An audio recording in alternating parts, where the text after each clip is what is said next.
Alright, so I'm a little disappointed in myself. I've jumped the gun. I went out to go and find some Liberty caps and I didn't find shit. But it's fucking gorgeous out here. Let me just turn this around quick. Look how fucking pretty Hampshire is, man.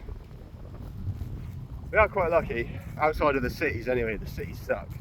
But yeah, our countrysides are nice, and I've got to admit I do enjoy just wandering down footpaths that I've never wandered down before. But yeah, I'm a bit gutted that I didn't find any mushrooms, because this spot that I've just come from is meant to be like my most fruitful patch that I know. Like, I can pull ounces off of it, but you know, nothing at the minute. But it's weird because there's loads in the New Forest. Me and Harry have been going out into the New Forest and finding absolutely loads of mushrooms. Well, not like bagfuls, but a good amount, you know, here and there dotted around. So you'd think, I mean, you'd think nearby would have them. It's a similar environment, but no such luck. No such luck. It's very strange. I seem to only find them growing in that field in November, but I mean, that doesn't really mean much to you guys. I'm sure your patches are all fruit in and whatnot. But you know, I just wanted to talk about a few ways that you can actually look for them, a few ways to help you find them. So number one, I'd use landis.org. So that's a soil acidity map of the UK, and you can look down the side of the key and you can sort of see, I believe it's numbers like 9 to 13 roughly, I can't really remember. It's around there, and they're all like acidic, sandy, loamy, low fertility soils, which is just really, really good, especially in the south coast. That's really good habitat for them. I think like some more peaty, boggy type stuff up in Yorkshire and Wales might be quite fruitful. Number two, you've got iNaturalist. So I talk about iNaturalist quite a lot. Brilliant app, fucking get it. It's used by a lot of the world's leading scientists, especially in mycology and things like that, in like sort of areas of science where citizen science is actually really, really important, because nobody fucking studies mushrooms for some reason. So if you want to help out, get on iNaturalist. I believe Alan Rockefeller is doing a thing at the moment where you know, you'll document and sort of categorise everything on iNaturalist. You send a dry specimen off to one of his friends in Switzerland, I believe, and then he's going to do DNA sequencing. It's meant to be one of the biggest projects in Europe for DNA sequencing mushrooms. So it'd be good to get involved with that if you can. Not just magic mushrooms, you know, all sorts of mushrooms. But it'd be awesome if we could send in loads of different types of magic mushrooms and try and get a really good profile for psilocybe species in Europe. I know I'll be heading out to the New Forest looking for psilocybe liniformans, which I believe Alan described last year for the first time. I'm pretty sure I found some last year, but I don't have a sort of a microscope. I can't do any microscopy sort of stuff. I didn't know anyone to send a sample off to get a DNA sequence or do DNA barcoding on it. But I'm gonna try my best this year to try and do that and actually have the first confirmed psilocybe liniformans in the UK, which would be quite cool.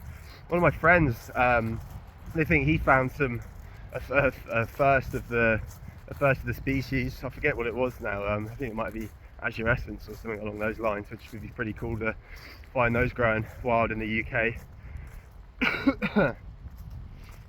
And then the third resource you can use is just called the Magic Mushroom Map. I don't personally like it very much. It's very, very sort of general. It uses, I believe it uses the soil acidity map. It uses past records of when people have found mushrooms, and then it also looks at like the temperature, humidity and the weather, stuff like that, to sort of, and it will show you little squares all over the map, and like the redder the square, the more likely they are to be growing there. So those are the three resources that I'd recommend. The fourth resource, just go for a walk. Just go for a fucking walk, mate. You know, if you can combine landis.org, so the soil acidity map, and just sort of look in your local area and try and pick hiking routes that are in the sort of right sort of soil types, you know, and you go out into fields. This one here, no good. I can tell it's been ploughed fairly regularly. That's something you just need to get an eye for. You can sort of generally tell whether something's been ploughed or whether it's left alone. The ground sort of undulates a lot more on ground that's left alone and never ploughed. Whereas this, you can actually see I can see the stripes in it. You can tell that a machine's been through it recently. No good. no good. There's indicator plants as well that you can look for. So there's certain plants like thistles or junicus grass. They like growing in acidic, low fertility soils. So if you find some of those, you can generally know you're in a roughly sort of right area. So I'm getting near to a road now, so I'm probably just going to stop recording it here. But yeah, I'll just give you guys this video quickly as just a little bonus as we wait for the season to really pop off down south, so I can show you some serious numbers. My first YouTube video, I just managed to find like 1 or 2 specimens that were really small and young. But yeah, I think for the next video I do on Liberty caps, I'm going to try and find some decent numbers for you, try and show you different types. You get albinos, you get sporeless libs. There's a few other mutations that you can find. Leucistic, you can get leucistic Liberty caps, and they're hygrophanous as well. So that's I spoke about that before, but a hygrophanous mushroom basically it changes colour depending on how wet or dry it is. So you can they sort of go like a pale Caucasian skin colour when they're wet, and they go to almost like a brown, like a dark deep chocolate brown when they're wet. So yeah, quick fucking 6.5 minute rant for you guys. I'm going to leave it there. Hopefully the next video I'll actually show you something fucking interesting rather than just rambling. Alright, see ya.